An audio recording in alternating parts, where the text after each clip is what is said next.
I'm Julie Lavoie. I'm going to talk about how to use machine learning when you're not sure where to start, in particular how to apply this to the problem of how to extract the publication date of news articles automatically. I'd like to say thanks to Sawhorse Media for letting me speak about work that I did for them. So let's say you want to get the date of one page. Like if you've ever done any sort of like web scraping, yes? Can you stay closer because you're not allowed to. Okay, can you hear me? Okay. Is this better?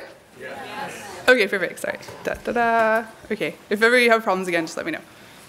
Okay, cool. So getting the date of one page is really straightforward, right? Let's say you've ever done any scraping.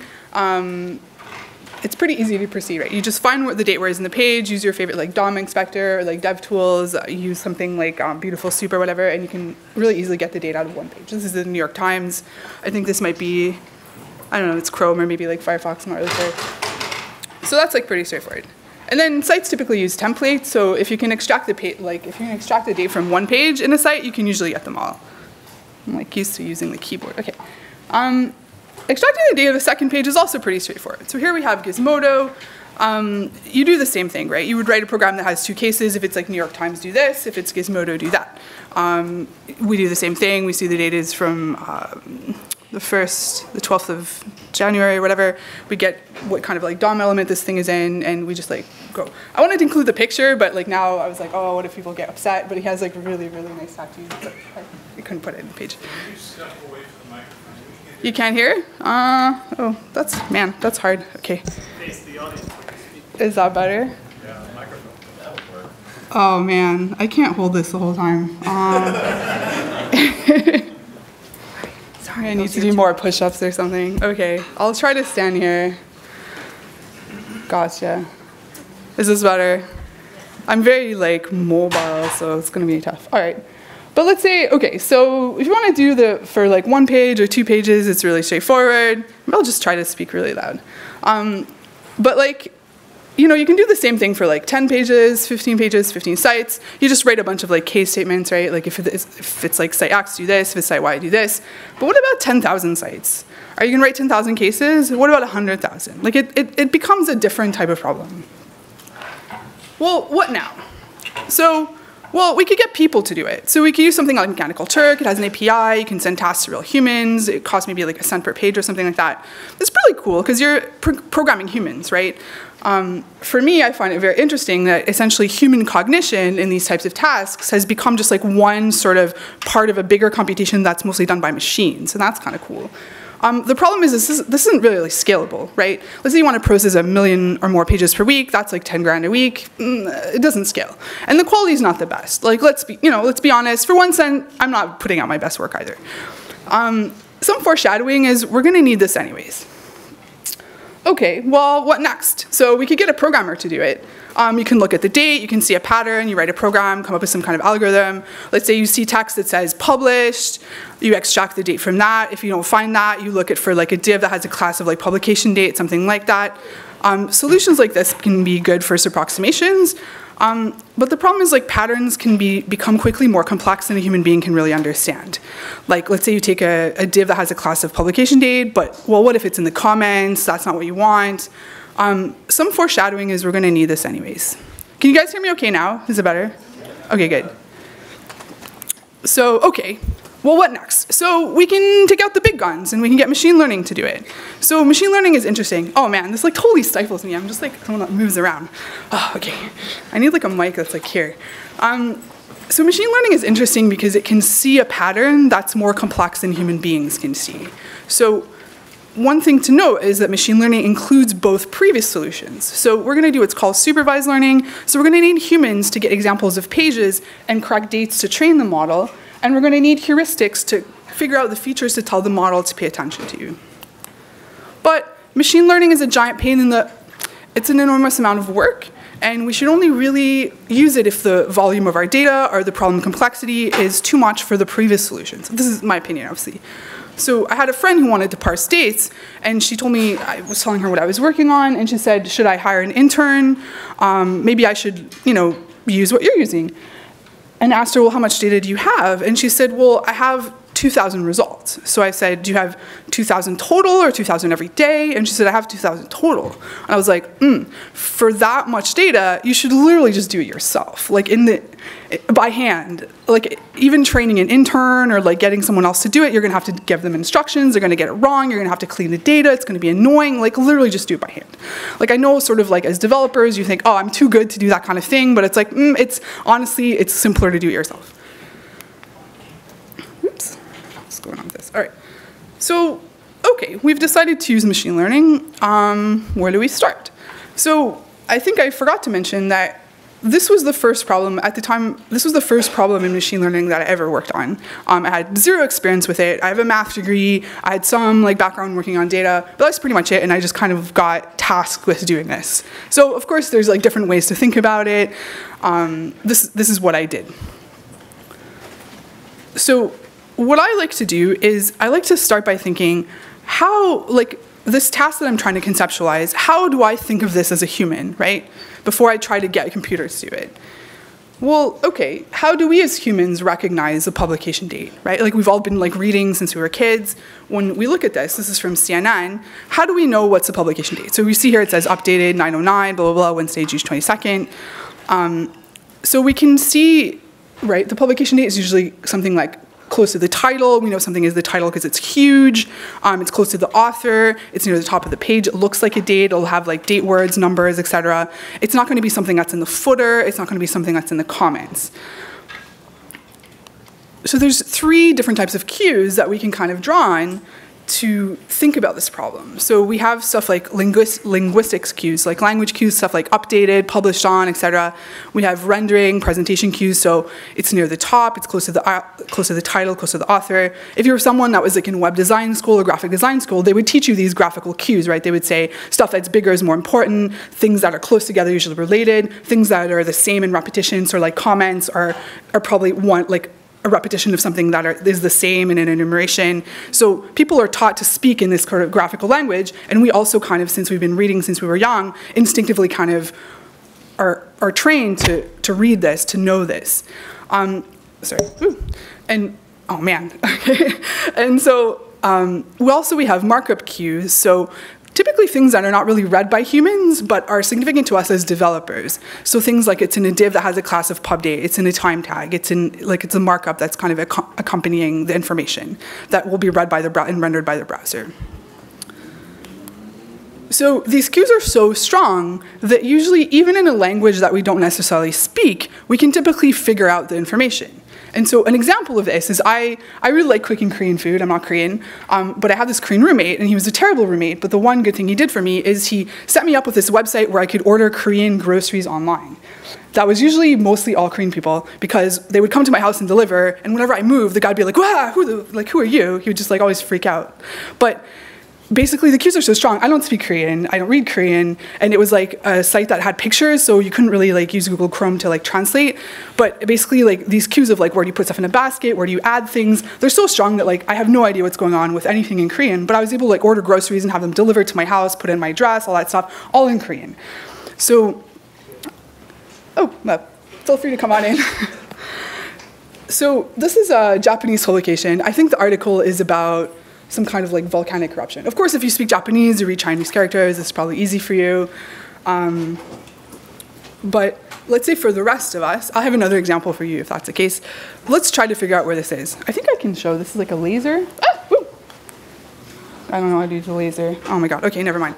So we can kind of see quickly like the menu bar, like on top is probably a menu bar. We see the social sharing stuff like Facebook, etc. That's like pretty straightforward, the pictures. We're gonna take a wild guess that this like kind of huge, this bigger size text is gonna be the title, right?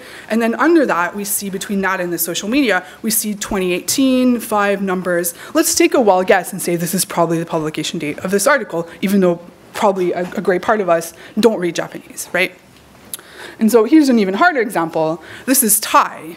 And so to make things more complicated, in Thailand, they don't use the Christian year, which is based on like when Jesus was born. They use the Buddhist year, which is based, I'm not really sure if it's like when Buddha was born or when Buddha was enlightened. So it's not like the year 20 something in Thailand, it's the year 25 something.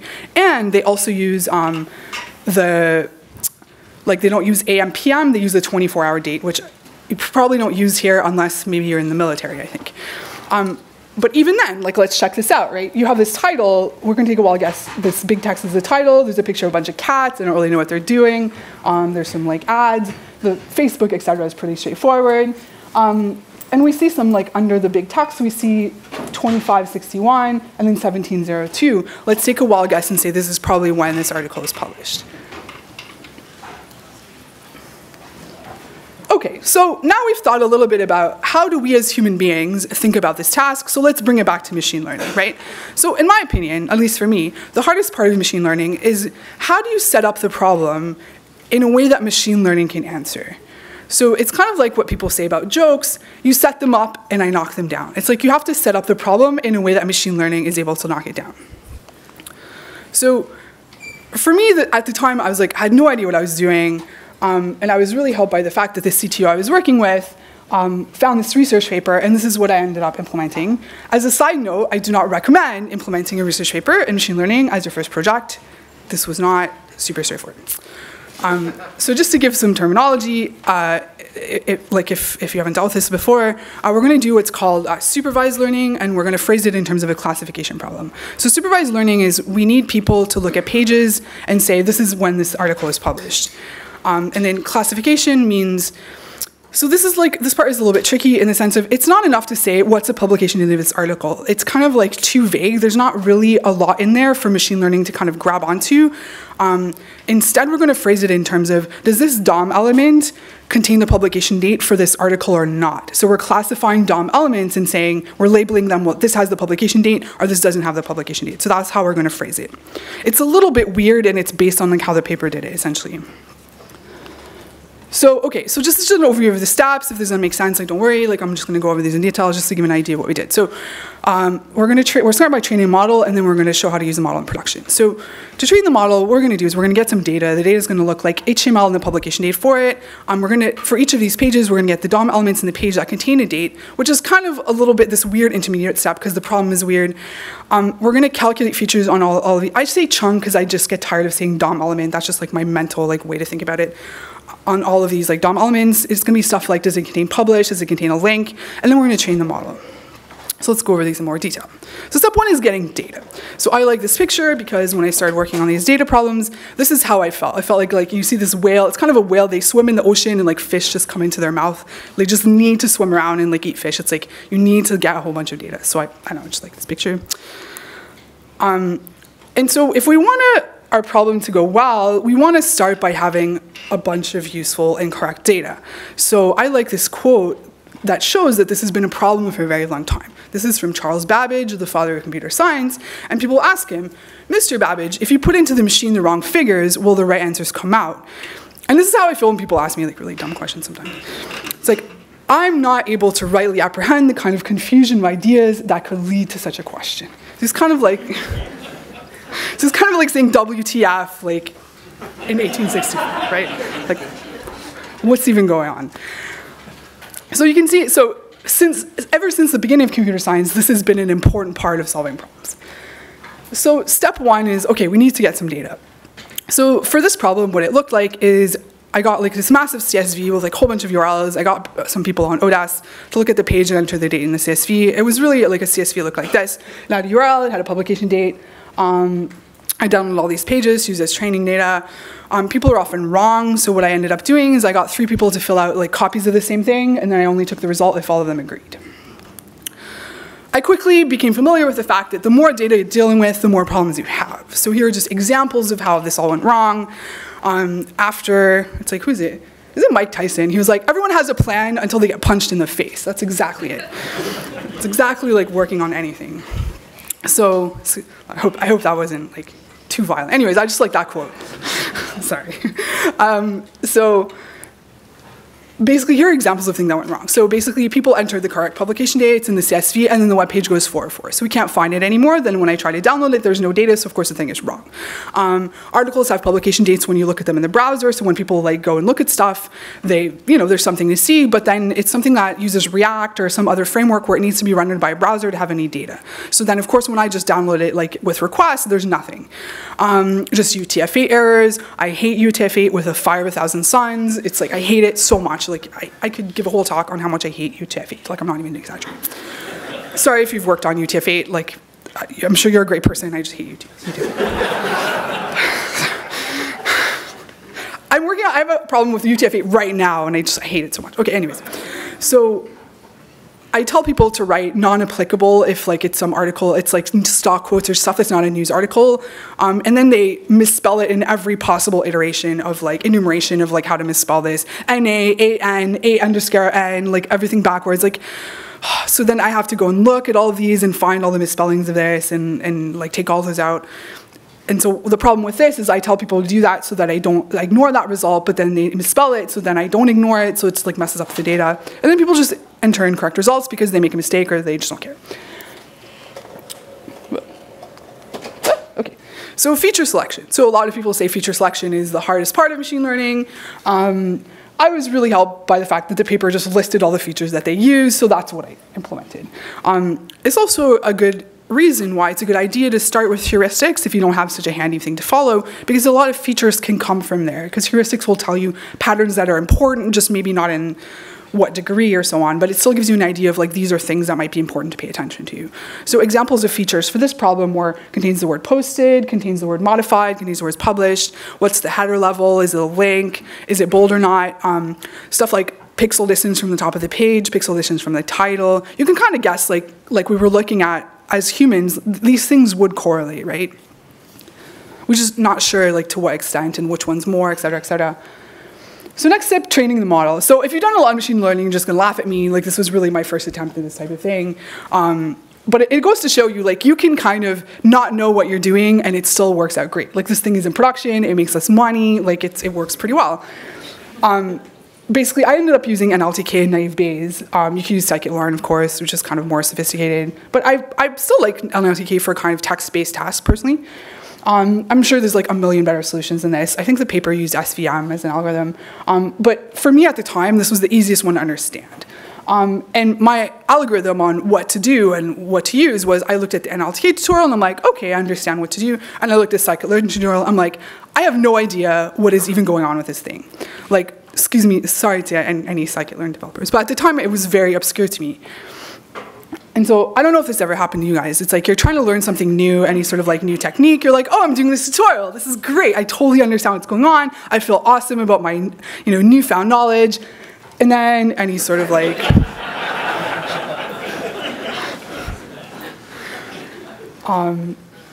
yes, like the NLTK tutorial did not prepare me for my actual problem, let's just say. But I love this problem. It was very interesting, but that was definitely how I felt at the time. It was definitely like a challenge, right? So I'm guessing I'm not the only one that's had this problem.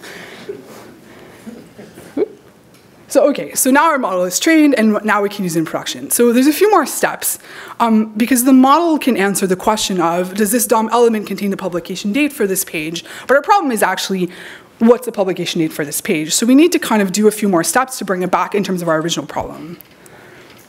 So just to quickly go over this, how to use our model in production.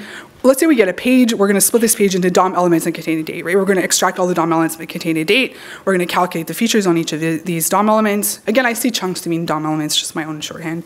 We're gonna pass this feature vector to the train classifier, we're gonna get a label, and then these are the kind of last few steps we need to do. Let's say you have a few DOM elements that get labeled as, yes, this has the publication date. What do we do? How do we disambiguate this? And then extracting the date from the DOM element, it's not that hard. And then some fine tuning. So, okay, let's say we get 10 DOM elements that have the date, that get labeled as, yes, this has the date.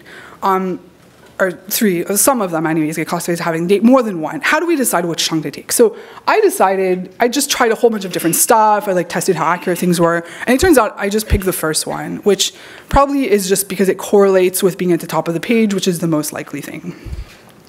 Extracting the date from the DOM element as a string is pretty straightforward.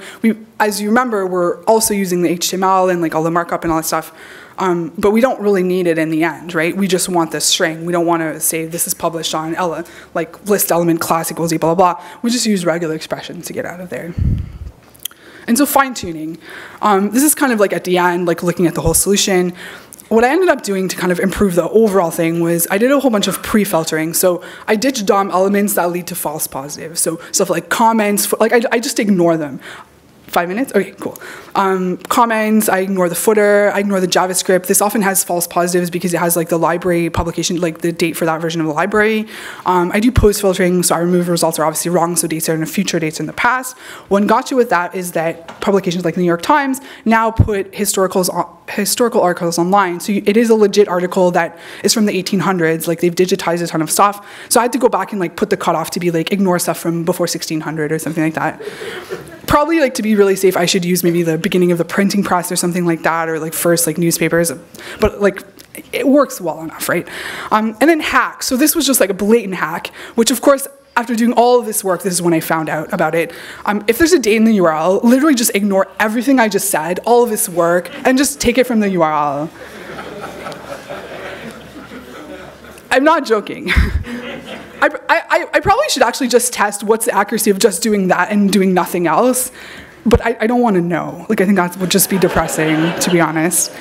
But just this hack was like a 10% increase in accuracy, not of the model, of the overall solution. So that was like non-trivial, actually.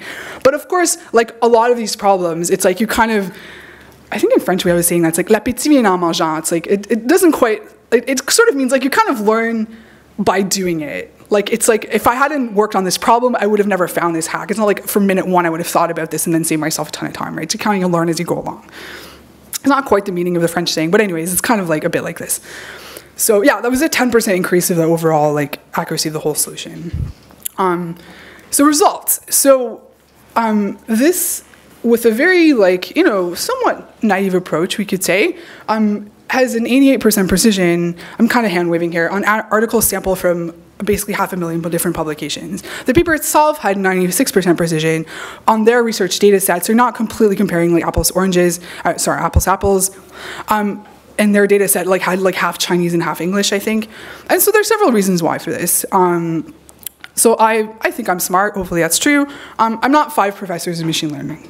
That's just a fact, you know. They use SVM, which I think probably would perform better for this problem, but I just couldn't figure out how to make it work at the time. And then a lot of them, some other differences are differences between production and research problems. So one thing that I didn't implement was a lot of these headless browsers features. So using things like calculating the pixel distance from the top from the author, because it just, for us, it ended up being too much of a performance hit, and we decided not to do it for production parsing. So that's kind of one difference, right? It's like you're parsing like hundreds of thousands, if not more, pages per day, versus you just leave the thing chugging along in the lab, and then you just get the result at the end, right? Another thing was that I cared more about avoiding false positives, so if I wasn't sure about the answer, I just returned nothing, versus, you know, caring about just getting the exact result at the end. Okay, I'm running out of time, so I'm going to speak fast. So at the time when I was working on this, I was the only one I knew working with data. You bounce ideas off the CTO, but he also had no experience with this, even though he's a pretty smart guy. And I had these problems that my friends in web development didn't have, right? So I watched a lot of like PITA type talks to try to understand like best practices, so how to organize my code, how to think about my problems. So I just want to quickly list some as well. One thing I found really useful was, which I didn't do at the time, was before you kind of set up these like huge data pipelines for these problems, just go through the whole process with a small set of data to make sure stuff is like gets passed in the correct format from one like spot, from one kind of like process to another. I didn't do this, and of course I had to write like a ton of code to like then take all my data, transform it to a different format. It was just, oh my god. With respect to if you ever need to like give people like CSVs to fill out spreadsheets, I give examples now. I just like fill out, you know, like they say, show them, don't tell them. I just like fill out a bunch of results and give it to people. Often English is not the first language of people that do these crowdsourcing tasks, so I find it's like really better to give like really clear instructions. Don't use slang, don't use idioms, like just be as like simple and clear as possible. I found it really useful, and I'm still studying this problem, to be honest. I find it's, at least in my opinion, not as mature as like say integration testing or unit tests or whatever for like say web applications. But basically I tried to write tools to look at the data pipeline at each stage. Gotcha. So let's say, okay, I'll let people like maybe read this later, but I just found this was like a really important thing. So I could easily pinpoint where something is going wrong versus, okay, something's wrong, I don't know where. And so just finally, one thing that I found I had to change my thinking for working on this type of problem is that machine learning or these types of problems in general, is sort of about thinking statistically versus algorithmically. Let's say I have 100 pages, 99 will have the data at the top, right? And one will be at the bottom for some inexplicable reason. If you write something that's correct for 99 pages, you're probably just gonna get that one wrong, right? Because it's like you can't really write something that works super well for both, but that's much better than getting one correct and 99 wrong, right? And so, like, if you've had any sort of traditional computer science background, you know, they make you write a bunch of test cases for things. It's like, if you have some edge case where it's wrong, your thing is just wrong, right? You fail to take into account some situation. Whereas here, it's kind of a search for what's right most of the time, and you try to like push up that most versus something that's algorithmically correct, because that's impossible. Where one wrong thing is a bug and your algorithm is wrong, you have to start over. Gotcha. Okay, so thanks to all these people. Talk to me later. Sorry, people. Well, thanks to you guys. You can come talk to me in the hallway later about QA. You can come talk to me about stuff you're working on, and if you're a startup and you have problems, you can come talk to me as well. Thank you.